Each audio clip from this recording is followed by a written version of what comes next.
Lahat ng gawang ginagawa natin sa kapwa, babalik ang kabutihan sa atin. Kaya huwag kayong manghihinayang gumawa ng mabuti.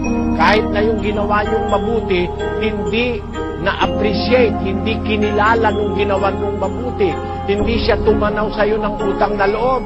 Huwag kayong malulungkot kasi pag hindi nila ginantihan ng kabutihan, ang Diyos ang gaganti sa atin ng mas maraming ganti.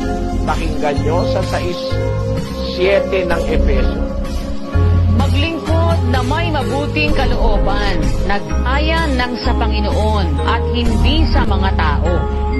Yamang napag-aalaman na anumang mabuting bagay na gawin ng bawat isa ay gayon din ang muling tatanggapin niya sa Panginoon, maging alipin o laya. Ayun, mapapag-alaman ng wika na alinmang mabuting bagay na gawin ng bawat isa. Ano man yung ginawa nating mabuti, gayon din ang muling tatanggapin natin sa Panginoon.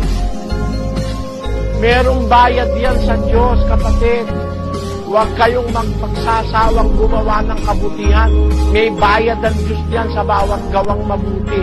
Kaya nga laging sinasabi ni kapatid na Daniel, ang paggawa ng mabuti hindi magbubunga ng masama. Bakit? Lahat ng gagawin nating mabuti, babayaran sa atin.